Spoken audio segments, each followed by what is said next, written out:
Welcome back into Proving Grounds. We're getting ready for our second matchup in our first series of the day. FlyQuest Academy were able to take a pretty convincing Game 1 over TSM Academy. You and I were talking a little bit between the break about what we'd like to see change when it comes to draft, but I feel like we can dive into that more as we watch some of these replays, since it just looked like FlyQuest Academy had such a good stranglehold on how to pick up these fights. It was really NXI's early focus onto the bot lane that enabled so much out of FlyQuest Academy, because there was no real way for Seraphine to get into there and make a difference for TSM Academy. It was just the blue bot side. And from there, NXI could just do so much in this team fight. This was the game-breaking fight, I would argue. The third Mountain Dragon that just goes completely in FlyQuest's favor. Bouncing back and forth is Tomo. The team gets split up, and TSM, their team fighting strength becomes a huge weakness in this instance. Well, your son didn't have the Magnet Storm that time around to be able to jump back in and help out the team. And here, as you were talking about, the indefensible turret. You bail on this one. You don't try to defend it. You pretty much sacrifice it to the gods above and say, nah, we can't do much here. Like, don't get me wrong, there were some fantastic plays out of FlyQuest that made it work, but you have to feel like TSM were the ones that really bungled that entire experience. They go for the bot side, they have no information, and then they lose two inhibitors off it. From there, they lose the game. And it was a good showing out of FlyQuest. Sure, it was actually a much quicker game than I expected, especially with the draft that they had. I thought it was going to be more of like that 35-minute game that tends to be how FlyQuest Academy have been winning throughout this Proving Grounds. Usually, I think their average is around like 32 to 35 minutes, right between there. But this one, 26 minutes nearly. They were able to beat TSM Academy. And as we mentioned before, we feel like it comes down to the draft. You mentioned that Seraphine, where it was an awkward pick. I feel like that's where Sword should have grabbed Orianna and denied that from Triple. I feel like it's been falling off in a lot of the Proving Grounds meta just because it doesn't provide that stable mid laner that you need. You don't have the ability to send your jungler or your support to mid lane, and TSM Academy, without the ability to move Yurson to somewhere else, they lose a lot of their power, because Yurson shines when he's able to help out the mid lane, help out the top lane, and get moving across the map. Without that, you saw what happened. He just stays in the bot side, and the rest of the fights come to him, and that's not where he wants to fight. Exactly. It feels like TSM Academy, they had an idea of what they wanted to be able to do, but the draft itself just couldn't back that up. It couldn't really sustain the amount of damage they needed. Like, that's why I said the Orianna would have been great. Sure, of course, Triple probably would have grabbed Lucian to be able to counter that, since Triple does like to play Lucian into Orianna, if not Victor, Azir, or Twisted Fates. All three of those were banned. But it's still that idea that I think that they were just so afraid of these counters that Triple was going to have, that if you're that afraid, then go for something safe. Go for something a bit safer that provides that proper AP damage. So hopefully we'll see that going into Game 2. But I got to give applause over to FlyQuest Academy and how they were able to play that still. Because after, having a first blood in the 2v2 bot lane go over to Cody's son, where we're like, oh, this is looking bad. It's not looking like it's going to be able to work out. Well, Dreams, despite the fact his KDA definitely not going to show how good he was actually playing in that game to be able to set up the team, was someone who was able to set up the team in these team fights, how FlyQuest Academy tend to play. And in that rewind, in that little recap that we saw, he dies, comes back, dies again when he goes into that play. But you know what? That separated the team. That made the FlyQuest team fight way better by doing that. And quite honestly, I think the Gragas pick is something that FlyQuest are seriously considering to do again, or should at the very least keep looking at in the series. Exactly. I don't think that your son actually is likely to take away that Gragas pick. If anything, it would probably be Haunter reflecting that into the top lane to be able to have a pretty safe lane. But still, that's a takeaway that you're taking for yourselves and putting yourself at maybe not the best position where you're as comfortable. Not going to be able to have that blind pick or the counter pick for Haunter that they clearly want to be able to get, since we know more than likely FlyQuest Academy is going to ban that Gnar. They haven't been letting it through pretty much all throughout Proving Grounds, and I doubt they're going to do that with Haunter. It's going to be very unlikely. And even putting Haunter on the Gragas, as you mentioned, I just don't think that's a good pick for him. They need him on those carries. They need him to really take off early on in these lanes. He got ganked in the last game. I feel like if you put pressure towards that top side, but Bib could really make a difference in that top lane and turn him into that 1v9 threat that he was just 2 days ago. But this is where I got to praise NXI and his pathing. You've seen this improvement that he's been able to have since the spring split of Academy, where back then he would get all these great early ganks, he'd have all this lead, and then really do nothing at 18 minutes. It's like, okay, what next? But now you can see that he's actually figured out what he needs to do. It's the trial by combat, the trial by error and all this stuff that he's been able to work out and work through, that he's made some mistakes. And now how does he want to be able to do that? Well, we've seen that he knows where he needs to start playing if they want to get ahead. That lane gank in the top lane to be able to help out Kumo, constantly playing around the bot side to be able to tag team with Dreams. That was much, you could see this, a much better play throughout the entire game coming in from FlyQuest.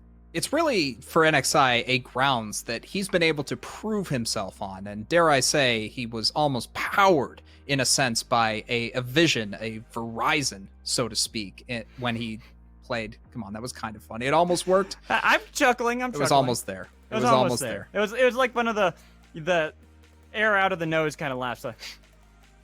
Yeah, you read it, you check the clip, and you're like, oh, okay. And then you move on, hopefully forget it ever happened. But either way, NXI has been looking good. I feel like this has been really a great transition for him, and I feel as he grows as a player, a lot of scouts are going to be looking at him, and when junglers need to be with the team, when they need to make early plays and the meta shifts back to those early ganks, NXI is going to be one of those that many LCS teams even are going to be saying, maybe we take another look. Mm-hmm. And that isn't that the whole idea of Proving Grounds, is having these players that you're kind of trying to get your name out there, get noticed by some of the LCS orgs, hopefully getting picked up, or for the academy players, the amateur players trying to get picked up for academy. It's all about proving yourselves, as the name goes. It's right there in the title. We all know what we're here for, and these players obviously know what they're here for. They want to be able to show that they are worth investing into. Definitely. And I feel like these players, even though TSM didn't win that last game, even though the draft was a little wonky, I still feel like TSM Academy had a lot of strength in that last game, and they can definitely continue in this series. I don't know it's going to be the clean 2-0. FlyQuest are certainly hoping so, but TSM Academy have the tools to fight back. I'm sorry. Cubby, did you just mention Cubby? I did. The great caster Cubby? I did. He's been on the Proving Grounds as well. A lot of the casters we've had, well, all the casters, I'd say, have been really awesome people. So make sure you follow everyone. But yes, going back into this game, this game, I'm excited to see if TSM Academy are going to be able to change things up, because they are going onto the blue side. They've chosen blue side to try to see if they can maybe get themselves in a far better position than before. And that means probably going to see a bit different drafts. I still think they're going to ban Thresh first, because regardless of what side TSM Academy have been on, they have no priority over Thresh. And on 11-6, Thresh is probably the strongest support. So if you're not willing to play it yourself, you have to ban it. On 11-6, I feel like definitely some regions, especially the LPL, have shown that Thresh is really, really strong. In the Proving Grounds, I'm coming over from the LPL, so that's why. I could feel it. I could definitely see that you've seen Thresh virtually every game, at least in the ban list, if nothing else. But in the Proving Grounds, I feel like the Rel and the Alistar have really been the huge impact supports that people tend to. And I feel like between FlyQuest and TSM, both of those academy teams are going to be looking at those two picks. They're going to continue to go for it. And Dreams, especially, is going to be the one that maybe deviates from that more than anything. Whether that's Thresh, whether that's Gragas, he's still looking to engage, but he does have the option for disengage. And as last game showed, he's very capable at disengage. Exactly. He's really good at being able to help out the team, not necessarily be the hard engage to peel back for the team. And like I said, dying twice in a team fight is not something you normally praise out of a player, but I feel like how he was able to accomplish it actually worked strangely well. It's one of those odd plays you're like, wait, him dying twice was the best thing because he was the only one who died on the team. Yeah, it was definitely the sacrificial play that you need to make, and especially as a support, you always need to be ready to sacrifice. You also need to be able to support your AD, which, although it was a relatively quiet game for Tomo, he did have that early mistake at the level 1, and I feel like that's something that, you know, you talk about behind the scenes, you know, between the games in the locker room, the virtual locker room, I guess it would be, and you say, don't do that again. You know, I know you're playing Cody's son, I know that you remember his Tristana, but don't do that again. Just play calm, play safe. If you're going to jump in, make sure it's with the rest of your team. Otherwise, you know, you got this. Just kind of play the way you want to play. He did scare me in that one team fight that worked out so well for them when he jumped forward, and I was like, uh-oh, he's in the middle of both Sword and Cody's son. Is he going to die? But thankfully, there's so much that had already been used by Sword that he was pretty much just standing there waiting for cooldowns, and an auto-attacking Seraphine's not very scary, so all he had to do was focus on to Cody's son. But it was one of those moments where I'm like, uh-oh, is this where it turns around? And it didn't. Tomo ended up working him very well, and this is what we kind of said about FlyQuest when we were first starting to talk about them. Their laning is not necessarily the cleanest, but their team fights, when they skirmish, when they work together, that's always where they seem to be able to work best and be able to really thwart most competition.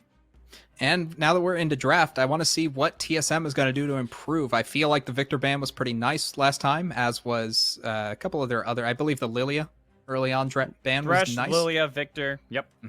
So all of those are definitely going to be on the table. Thresh, no surprises there. FlyQuest, I don't know that they necessarily need to change anything. I feel like Kai'Sa is still fine for them. I feel like Gnar is necessary for them because of how dominant Hauntzer can be. And just let the Hecarim go, because you have the ability to counter, and you have the ability to really think about your team comp more so than TSM.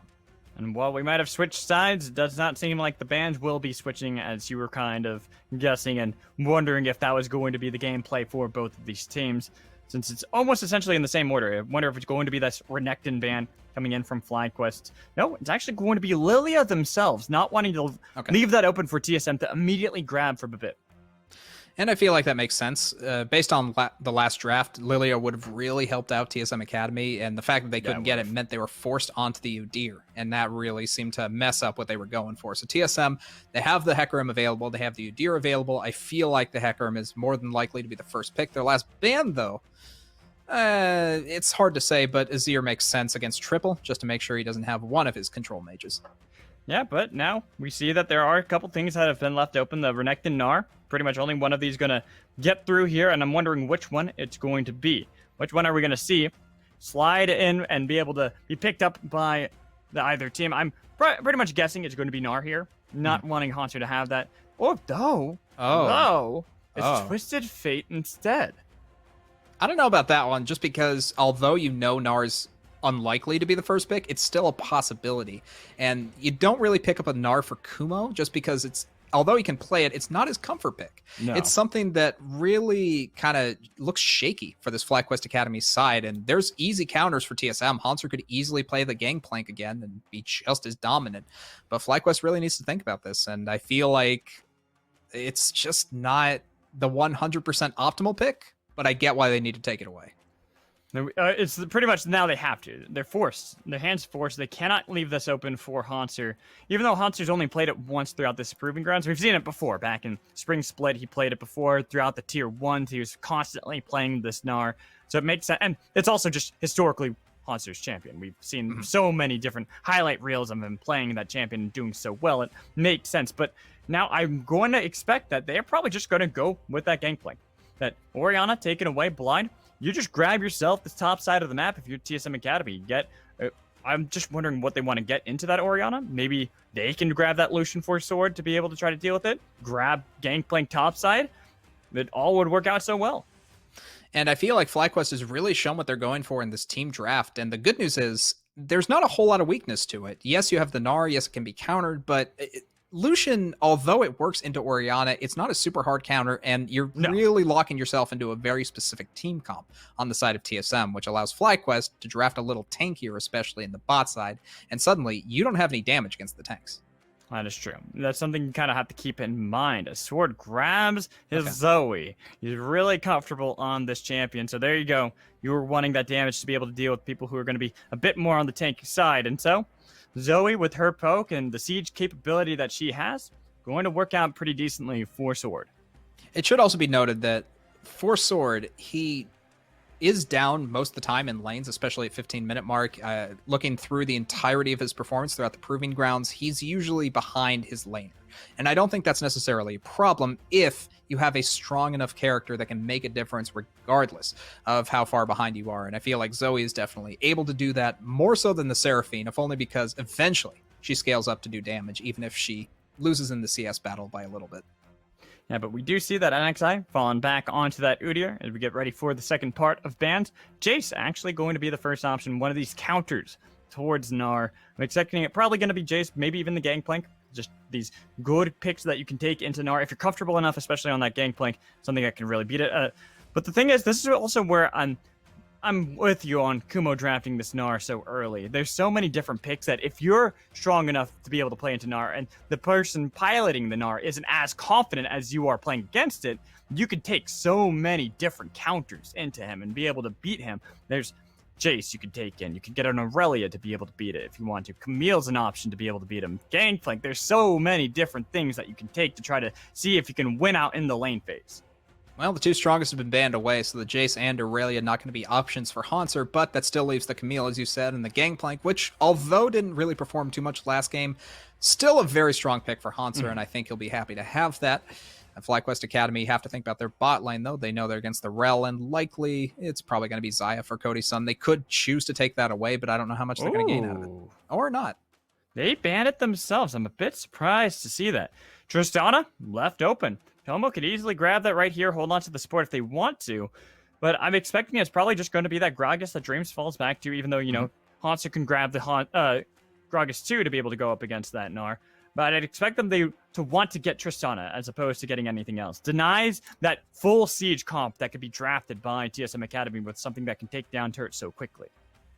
And it definitely allows for a lot safer of a lane. I feel like Tomo really likes to have something that can bounce away. And without the Xayah available, Tristana is the easy go-to choice. But on the other side, Cody's son going for the hyper carry Jinx. Okay, so really going risky with this pick. I like it. TSM do have to bring something new out into this match. Although he has played it before, we're going to see some spiciness if this Wukong gets locked in for Haunter. It is a hover. You always got to remember hovers are not necessarily guaranteed. Camille, Gangplank, those are the ones that I'm kind of wondering if that's going to be the option. But no, Haunter does go for the Wukong Monkey King topside. Return to Monkey. Let's see what Haunter can do with this. I believe it was Viper on No Org yesterday that showed us a strong Wukong is the key to victory. So Kumo definitely has to watch out. I think Haunter has his number, but we'll have to see how the lane plays out because it really comes down to jungle presence more than anything else. And between Hecarim and Udyr, it's going to be very close to see who starts what. And the final lock-in going to be Rakan for Dreams. Okay. Surprise, it's not that Gragas. I thought that Dreams did a decent enough job on to the Gragas last time around, but I guess with this composition, they need to be able to have more of that hard engage. Pretty much everyone, except for Orianna, is going to be able to dive into the backline and try to see if they can submarine comp this. Dive onto every member that they need to, onto someone like Sword, who's going to be a bit more immobile. Zoe's always kind of like a deceptively immobile champion. And then Jinx as well. Make sure this Jinx can't get excited, can't get away. I feel like the Gragas into both the Hecarim and the Wukong would have been a huge risk just because you have the possibility of launching two very scary carries into the team. That's and you do not want the whole zoo up in your face if you're Tomo.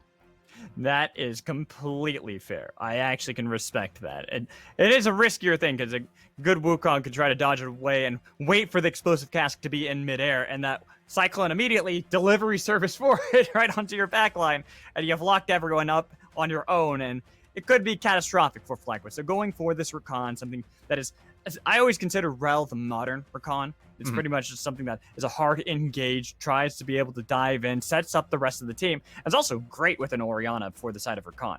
Rel, Rakan, both of them. They love to be on the team with that ball delivery service for the shockwave setup.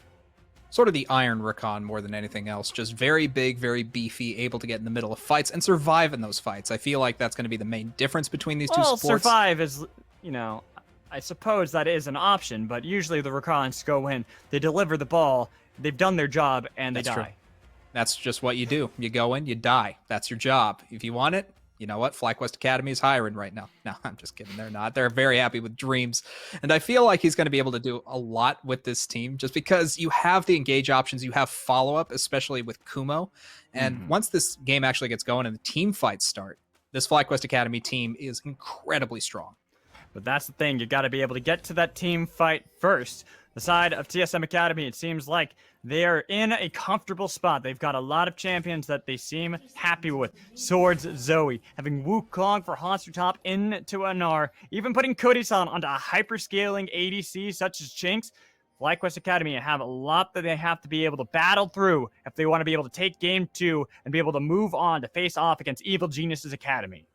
This TSM team really has a lot more dimensions than we saw from last game. Yes, the Seraphine was nice and could have done a lot for team fighting, but we saw what happened in lane. It was just completely the triple show. He walked in, he completely zoned out, and with total chat energy, and Sword had no options. Oh, okay. Hello, Tomo. Interesting. That was definitely interesting. You got a lot of damage onto the Sword early on, and here's on what? I'm just more interested. I like the play, but I'm interested why he's here. He wanted to show off that he started Rocket Jump. He doesn't want TSM to, be in the dark about that. He's just being a good guy. 100% information, making sure that Cody-san and Yursan know exactly what they're dealing with. I suppose that's a way to look at it. But yeah, usually, going for the explosive charge first, now going for the rocket jump, meaning that Cody-san, Yursan, they will have that advantage. They're innately just going to be able to push up until Tomo has access to that explosive charge to be able to have the passive that helps out. So they have to play a bit more passively, have to play a bit more towards their turret. You can even see their positioning. Even if Dreams is kind of posturing like, oh, maybe, just maybe I can go in, but really they're not. That's just why Cody-san and Yursan are calling their bluff, saying, we dare you. Yeah, there's just not a lot of damage coming out of Tomo right now. With the rocket jump, yes, you have the engage, but without that explosive charge, you don't have wave clear, you don't have damage. Cody-san just going to be able to push on up. He's starting with the Q. The switcheroo hitting Dreams pretty hard, actually. Forcing out the Guardian Shield, and I think this is going to be an easy level 2 for TSM. Exactly, and this is the problem with going for that rocket jump, right? You're not really able to push out as easily as, say, Cody-san and Yursan, who didn't even help out Babip, since Babip started on the top side of the map. Started at the blue buff, is working the way down, so they can play around bot lane, and hopefully this time actually be able to make that impactful play to help out Yursan and maybe even call upon this Rel to gank elsewhere. And I feel like this is where Yursan wants to be, just incredibly mobile, able to go across the map, and Sword gonna get a little harass. I don't think this turns into a victory yet. Shirelia's battle song. This is the 11.6 Shirelia's. This isn't giving the extra AP. Not yet. We'll get there soon. When we get to 11-8, when we have Morgana jungle, the top tier jungler. Number one jungle. It clears so fast. It's the fastest clear besides Akarthus, but right now, nice buffer on that rocket jump coming in from Tomo to be able to get away. There's going to be the grand entrance reciprocated onto Yursan to get a lot more damage back onto this Rel. But that's the tankiness that I was talking about. Rel goes in with the Pheromancy crash down, and then gets a shield, gets extra armor and MR. There's just not a lot you can do to it, especially early on in the game when Tomo doesn't have items and doesn't really have a kit that lends itself to killing a tank. Yeah, but until then, you're just going to have to wait it out if you're Tomo. You want to be able to get through Yursan, and you're not really going to be able to until at least you can get that Kraken Slayer. As Kumo, unfortunately, is a bad position for the minions. But bot lane, we're having another 2v2 fight attempt, and Tomo taking so much damage having to rocket jump out of there, but not heal. Zap dodged away to be able to survive.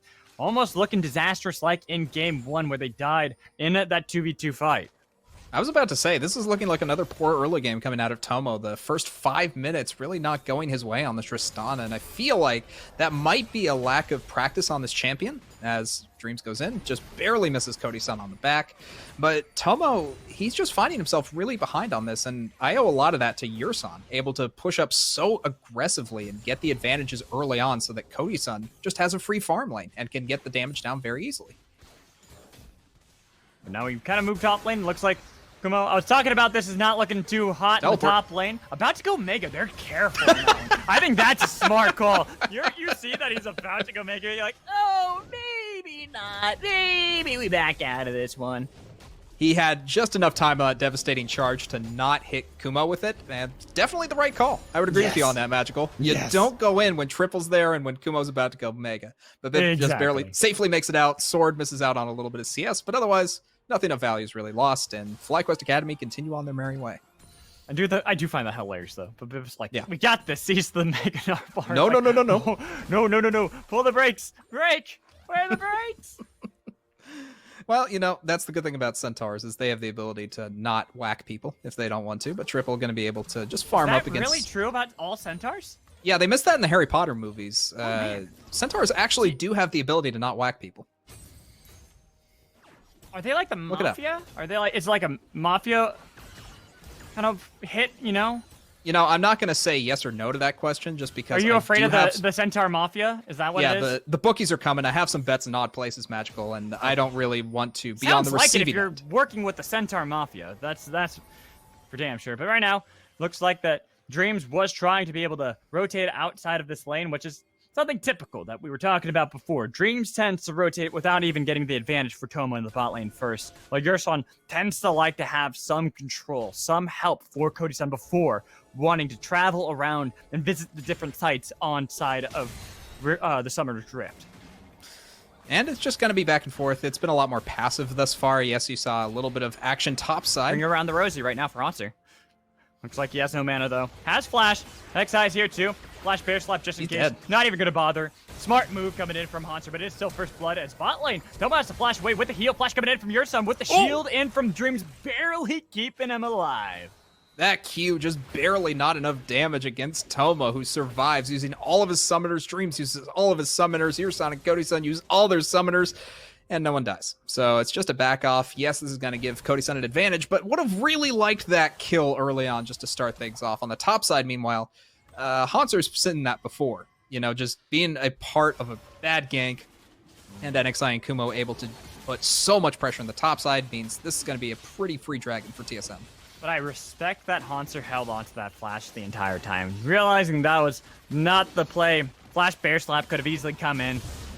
And so that's why you hold off on it. You've learned the lesson over there from Quick Shot. You can see here, he's got no mana to really work with either, so he's trying to ring around the Rosie around this giant rock.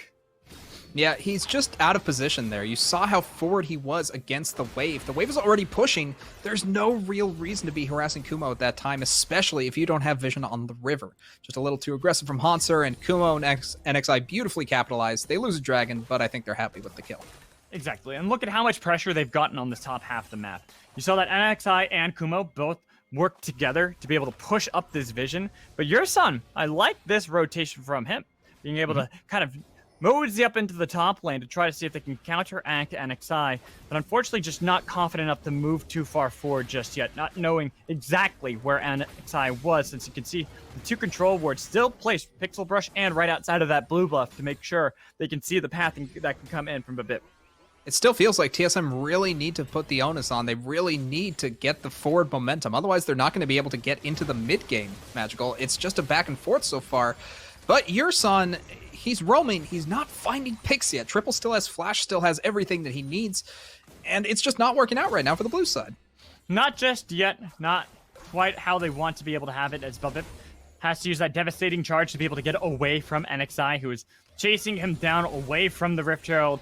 They've at least secured a little bit of that vision away, and getting rid of both of those control wards. But because now you see 4 members topside, Tomo and Cody-san left on that island, as we talked about. Ooh, Rocket. Rocket. Meow. Rocket. Meow. What's it gonna hit? It's Rocket. gonna hit. Oh, it got Kumo! NXI barely alive, trying to be able to get away with the shield and the help. But Hanser makes sure that he has that devastating strike to take him down, follow up onto Dreams, trying to be able to get away. But he pushed back. Double kill coming in from Hanser. Oh man, TSM, I said they needed to push on the gas, and they do. Cody-san from downtown gets a nice rocket, but Tomo getting a little back for himself. Not a kill, but at least the respect has been given. And FlyQuest Academy, they put their hand in the cookie jar. They got bit.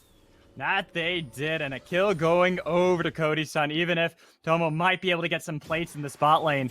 It was a great play coming in, and we get to see this extended exchange coming in from both sides that really started it all off. You can see it was just a Hanser versus Kumo polite 1v1. It was NXI who ruined the entire thing, and a perfectly timed and positioned rocket coming in from Cody-san to really bring that home. NXI, he thought he had Dreams backup, but Dreams took a little too long to get up there.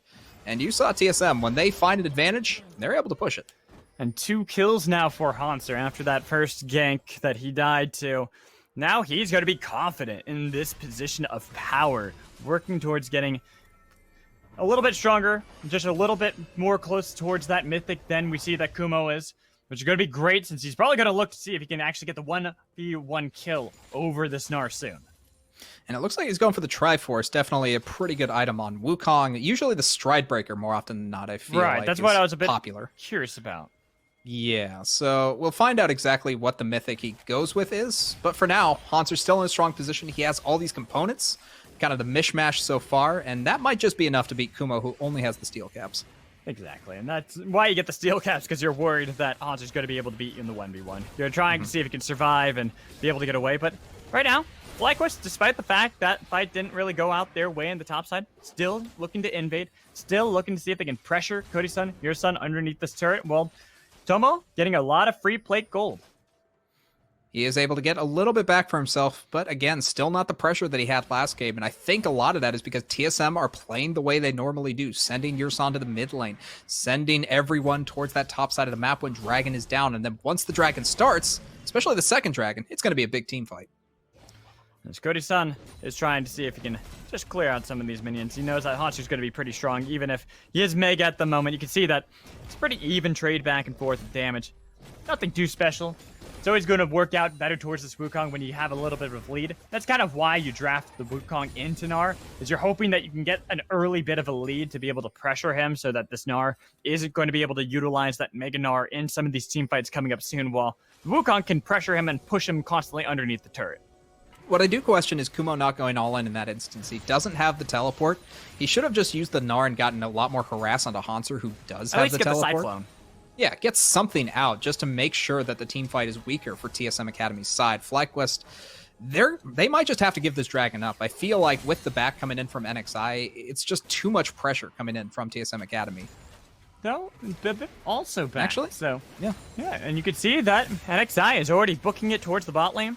Tomo should be able to innately push back in, since that is how Tristana works in any lane. Just her innate passive on her E will always allow her to be able to push in someone like a Jinx until this Jinx can have a bit more mana to actually clear out with the rockets. I like this from Cody-san, freezing the minion wave, making it so that it's less likely that you're actually going to be able to back too soon from Tomo. And strangely enough, we're still not seeing any pressure around this dragon. Both of the junglers, both teams, not really looking to play around it just yet. Still playing patiently. I feel like with Babip invading, they're showing their hand and that this top side is more important. He has the Rift Herald available, and I feel like that goes to help Hanser at this point in the game, just because the mid lane, although nice to have, doesn't have the same amount of threat that Hanser is going to be able to once this tower is down. All right. And we see the Mythics coming through. Sunderer. It is going to be the Divine Syndicate coming in from Hanser. That makes more sense to me than the Triforce. I'm like, Triforce, I was trying to wonder, Stridebreaker, it's like, that makes more sense. But Syndicate, that works. It works for this lane to be able to survive some of the poke, to be able to heal back up and try to see if you can get a lot of good damage bursted onto the mini Gnar form. Well, TSM, because still, FlyQuest wasn't really able to move any sort of pressure into this bottom half of the map with Tomo and Dreams being able to constantly shove in Cody's son and your son. It allowed Babip plenty of time to be able to invade and then move down towards the bottom half of the map and get 2 dragons early on. And with that, at least TSM Academy has sealed a pretty decent early game. 2 dragons and a lot of pressure towards the top side. The problem is they don't have a gold advantage. FlyQuest Academy has just been able to outlane in terms of CS so much that they actually are ahead by about 700 gold right now. And with this lead, it's odd. It's definitely odd. But it allows them a lot more time. And that's really what they want, because with FlyQuest and how they tend to play, it is about these team fights. Sure, they can skirmish with this composition. They can find some of those elements, but it's not the strongest. We've already seen that TSM Academy's comp is a bit stronger in these skirmishes, especially because Cody-san, like having the Gangplank before, can be everywhere. And you can see where a lot of that gold is allocated. It's actually spread out pretty evenly across the many members of the team on FlyQuest. And this is just an early game that they've been practicing so much. NXI especially, I think, is the surprising lead. Considering he has less kill participation at this point. Well, I guess Udyr, man. equal it's kill Udyr. participation. But Udyr, he's just able to clear really, really fast. Not really getting a whole lot of pressure, but with this gold lead, at the very least, the chem take is finished, and he might be able to make a difference come this next dragon fight. Somo going to be able to get the first turret gold for himself. Solo, they want to be able to give that up to trying it this Instead, going to now be the answer from the side of TSM Academy on the other side. He's going to be able to get a huge Mega Gnar. He's still alive. Finally dies with the sound That's of a kill. help, but he trades it back in a 1v3. He still comes out even. That's pretty good out of Kumo. That's why you try not to dive Gnar when the Mega Bar is filled up, but the timing was good for TSM. Just a little bit of a flawed execution in order to make it up. Hanser does end up picking up the kill, so at the very least, the gold goes over where you want it to on TSM side. It's just not the pressure you want. Weakness damage on to Cody-san. He dies immediately. A mobile 80 carries. That's what happens. ADC 2021. You saw what it Dreams and Tomo just in position. Yursan was nowhere to be found, and from there, easy peasy. Tomo does pick up a kill for himself, and that puts the gold lead a lot further in his position. So now it's ballooning a little bit, and they will be able to pick the Rift Herald for FlyQuest Academy. So this is, at the very least, not the worst early game that they've had. We're going to take a look at this replay, and it's pretty much just diving a Gnar who's Mega, right? Yeah. And there's just a lot to be said about what the positioning is against a Mega Gnar. You saw Kumo going towards the front side of the turret as opposed to the back side of the turret. A lot of it has to do with making sure that there's no easy exit point. You saw that Babib had to go from back to forward. That's a lot of distance to cover, and the CC available just wasn't enough to stop the Gnar from happening. That was the weakest Gnar I've ever heard. I don't want to blow out the mic, Magical. Sometimes you have to worry about the audio fidelity of a broadcast, and unfortunately, didn't quite feel that it was the time to really bust that out. Maybe as the game goes on, you'll hear what it actually sounds like. All right, good. As long as I have a hope and a promise that later on, when it's more impactful, you'll have a better Gnar. That's all I care about. Yeah. Here's the confusing part about Gnar, right? His ult is named Gnar. The character is named Gnar. Which came first? That's a good question. Right? What did come first? I mean, honestly, it could be that in canon, someone heard him yell, Gnar! And they were like, oh, that's your name. But he also yells like, shuggy, shuggy, shuggy, and whatnot. Right. Or it could have been someone else came up and called him Gnar, and he just started saying Gnar. Oh, that could be. Right. Maybe it's a so causality that would loop. mean technically that the Gnar came first. Whoa. Either way, Gnar came first. I think that's what we're getting at. But right now, I think that makes sense. We're seeing a lot of the mythics completed by both sides. You can see Stridebreaker for Kumo. Makes sense. The Chem tanks, obviously, for the two junglers. Gale Forces, pretty standard for each side. Nothing too surprising drafted.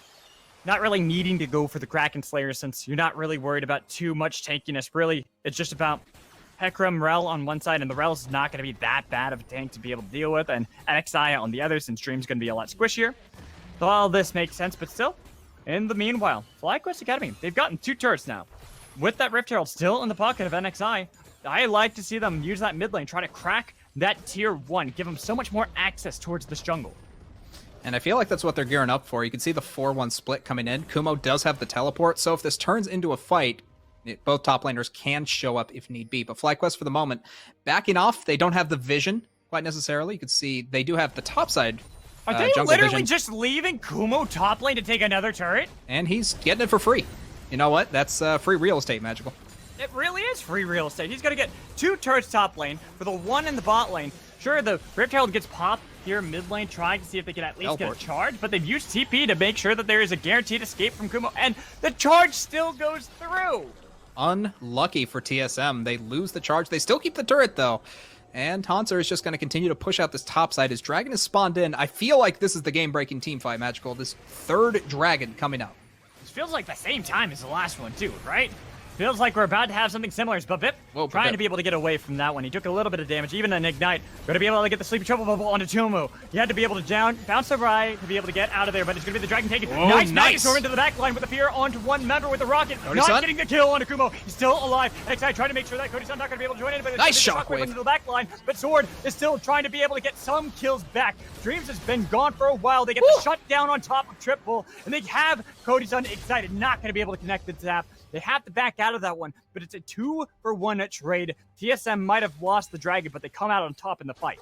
And this 3rd dragon fight looking a lot different than game 1, Magical. You saw the positioning coming out of TSM. It looked sketchy at first, but Yurson pushing in, getting the 2-man Magnet Storm really made the difference in that fight, able to pick up the early picks and get the CC they needed to start it off. Looking at this replay, you can see they're all funneling in from the backside except for Cody-san on the other side. But with the combined engage coming from Babip as well as Yurson and Hanser on the backside, there really wasn't a whole lot of places for FlyQuest to go. They had to just completely route themselves, lose the team fight. They get the dragon, but I feel like this is where their lead starts to slip away, Magical. As do I. We see even how that fight was. It was split up, and that is perfect for TSM Academy, especially when you have Hanser now 5-1-1 on the Monkey King himself. He's got Asterix and Cage. So not only is he going to be able to survive a lot of the harass the FlyQuest can throw at him, but he is going to dish out just that much more damage. He's going to be able to do a lot as the game goes on. 5-1 is really scary, and 2 completed items at 20 minutes into the game. He is going to be a menace if he ever goes for the split push. But even if he shows up to the team fight, he's shown what he can do with proper positioning. And I feel like TSM Academy, now that they've kind of got the lock on FlyQuest after last game, they know what the positioning is, and they know what to go for. And currently, it's staying around this top side. Sam, you know what they say. Apes strong together. True. Hanser right now looking very strong in this top lane. Not really going to be answered, though, as Kumo. Come on, you can't get getting away with this. he just keeps getting free turrets over and over. They're not sending anyone to answer him. Sword, I don't know why he decided to stay for the top side so long, knowing that there were objectives to get. But at the same time, let's think about this, Magical. Last game, I believe I chastised TSM pretty heavily for defending those outer turrets. The big brain move was to just give them up. Oh, man, you're right. You don't have to worry about defending them if they're not there. I did the Eddie Murphy hand to forehead tap there. You couldn't see it, but it happened. I can visualize Big brain. it. You see, I already kind of knew that you were doing that. We've casted so long together, Sam, that I know. We have this weird brain wavelength that's connecting us together, even if we're miles apart. As much as or you maybe hate it, I know. We're in the same building and they just don't know. No, we're not. Is this where we spoil a surprise? That we're actually in the same house? That would be funny. That would be. Like, I just would. take off the my headset really quick, run over there, hear an audible slap, and then it's me just running back over. That'd be hysterical. Well, that's not how it would is. be. But unfortunately, not the case. We are, in fact, still staying socially distant. But you know what? We're getting closer, Magical. I can feel it. We're going to be in the same studio one I've got day. my first dose of the vaccine. I'm happy. Get excited.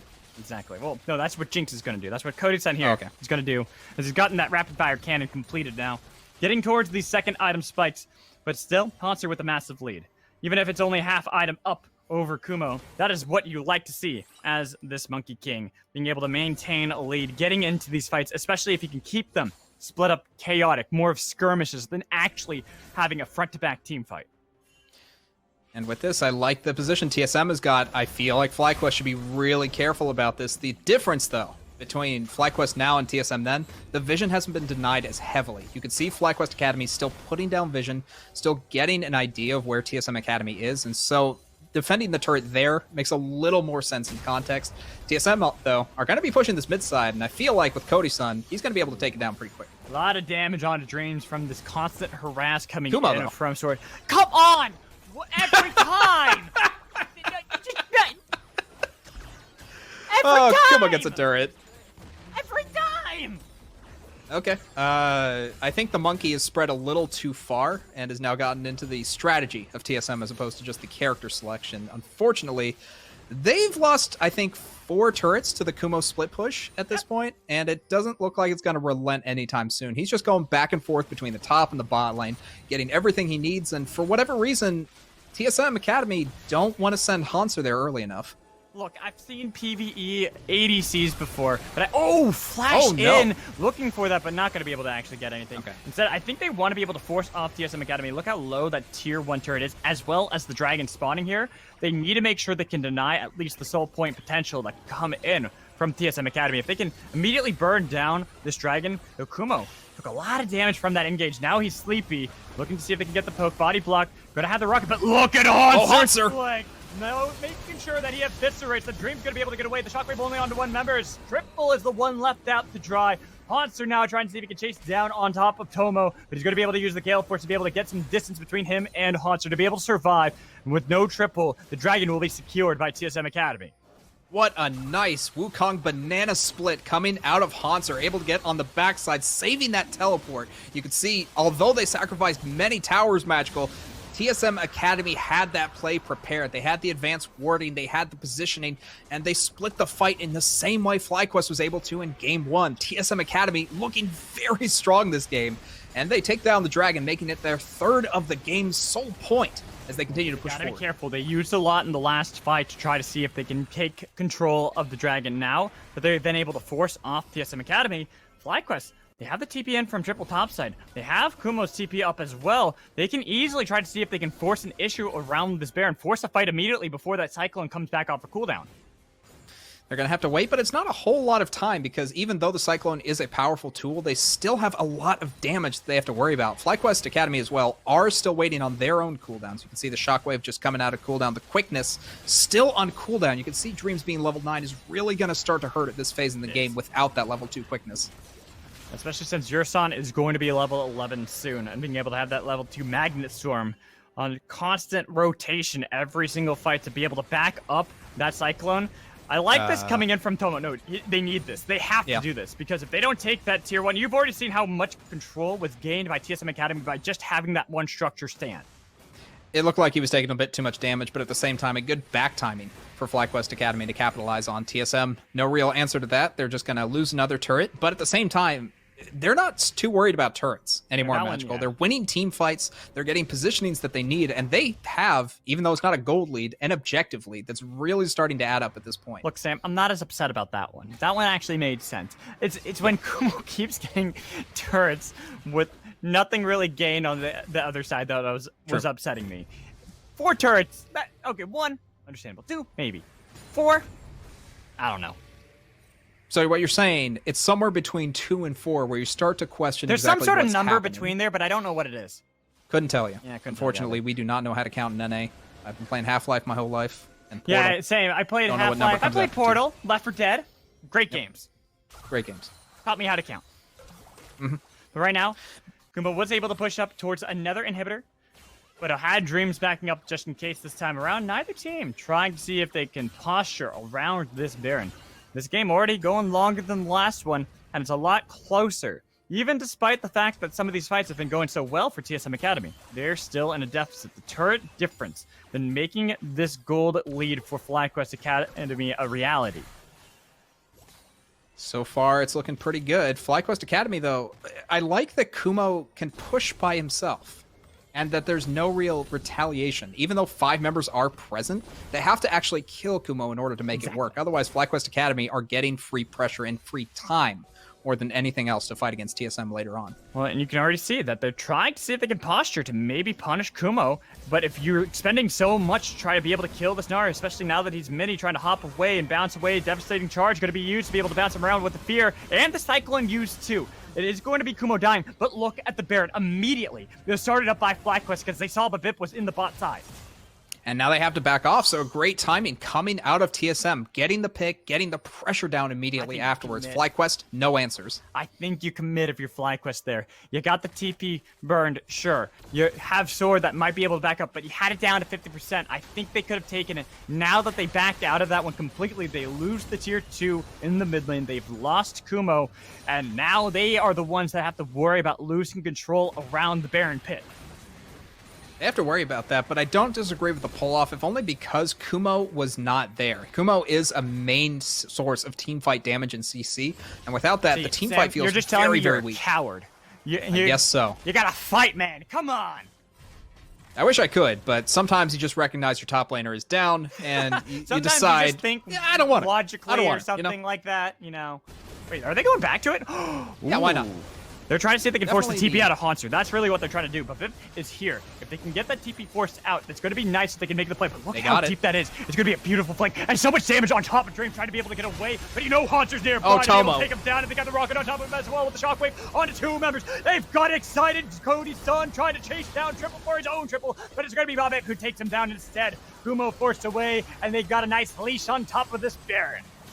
Well, Kumo was there, they took the fight, and it did not go well, Magical. You saw how much damage Dreams took in the very start of that fight. The positioning by Tomo left a little to be desired, and TSM Academy capitalized beautifully on this Baron that got started. Very good play and very nice timing coming out of this blue squad. So that's going to be the Baron picked up on the side of TSM Academy. They've got their first gold lead of Game 2. While it has seemed like every fight they've been the ones in the lead, they've only now been able to make that gold also their lead. As we get to take a look at this replay, it starts off with just too much damage on top of Dreams. I think this is why Rakan has been such a unprioritized pick in the current meta, just because he's not tanky. He doesn't have the ability to survive after an engage, much like Rel does, and the poke potential coming out of TSM Academy. Too much to deal with. From there, split the fight. Not a whole lot you can do if you're FlyQuest Academy. Yes, the team fight is great on paper, but if you can't actually keep your members alive, and once you have a deficit at this point, it's not going to work. And I don't see how TSM Academy lose this game unless they botch and engage. And there is always the potential. You never know. But I'm going to say this. I do like this composition far more than in Game 1 for TSM Academy. Sword on something that can carry, something that can do so much more damage. It's so much more fulfilling to witness from TSM Academy. You can see, even if he's only 1-0-5, how much he's been able to do with these Sleepy Trouble Bubbles. His poke from the Paddle Stars has been enough to force back FlyQuest and allow Haunter to be able to pop off in these fights. And this is why Sword should always be on somebody that can at least carry. Like maybe the Karma as an offshoot, but usually you want him on these mages, on the Lucian perhaps. And once he has the ability to carry, he's shown that he can really make a difference. And in this game, it's no exception. He's just going through these matches, going through these fights like it's nothing. He's got kills, he's got assists, and quite honestly, the entire team of TSM is looking really unlocked this game. All right, Kumo, I get that it worked twice. You died the third time. But this time they got Baron. They can recall a lot faster. They can keep up with you this time. So I appreciate you trying, but no need to try this time. You got to wait out the Baron at least. I think I know what happened. He mind melded with Darshan, as he himself is a former Cloud9 Academy top laner, True. and he tried the same play that Darshan would try in that instance, which is split push until death. Unfortunately, he's Gnar and doesn't quite have the same oomph that Darshan usually has on the likes of Nasus or Gangplank. The sorts of characters that can I'm waiting really for the push turrets Yorks quick. to be picked, man. He got buffed? Or is that on 11-7? I think that's 11-7. Oh, man, I want to see the York. That's what I'm waiting for. Split push to death, baby. Right now, It could happen. not going to be split Maybe. pushing. It's going to be TSM Academy taking down this tier 2 pretty easily. Secondary turret. You don't really want to defend that. Good call coming in from FlyQuest. Let them have the gold. Try to wait out the Baron the best you can, because it's only going to be so much longer. It's about time out, and all you have to do is be patient before you have to at least mount some sort of defense, especially since they have an Infernal Soul on top of them. I feel like it's only a matter of time, and FlyQuest Academy don't have options. TSM, they need to find a fight. Oh, the flank coming in, but the Magnustorm, look at Haunter's flank. One's better than the other Kumo! with the huge rocket to be able to help them out. Kumo dies to the double kill coming in from Cody-san. They want to be able to chase this. They have so much damage. It's taking down Tomo. Triple as well, going to be tagged by the Drowsy underneath at his entire fountain, too. He dies, same with NXI, getting an unofficial quadra kill. TSM Academy, they have made this a series. We're going to be tied up one apiece going into game 3. Winner takes all. TSM Academy, they drafted for the Wombo combo. They executed the Wombo combo, and from the mid game on, Magical, it looked like they had all the emphasis on attack, attack, attack. A much better draft from them as well. I really do like this one. It allowed them to be able to play that Siege comp with Zoe and Jinx really well. Sword looked far better on the Zoe than he did Seraphine. And Haunter's Wukong, sure, died to an early gank again from NXI, but after that first fight where it was that skirmish that got him 2 kills, he was on fire from that moment onward. It was the fact that they always set up these deep vision wards to allow Haunter to get the teleport and then save the teleport, sacrifice your, in some cases, inhibitor turrets in order to get those teleports and then make the big play. Very strange, but you know what? It worked out. TSM Academy, they put the proactive plays on hold. They said, we are going to do it, and they did it. I think that was a great game, and I look forward to game 3 out of them because, honestly, this is the team I expected in game 1. As am I. I'm excited to see this, but it does mean that Cubby is wrong in his prediction of the 2-0 for FlyQuest. We're going to game 3, so stick around. We're going to toss to a break. We'll be right back to find out who's going to move forward in the loser's bracket.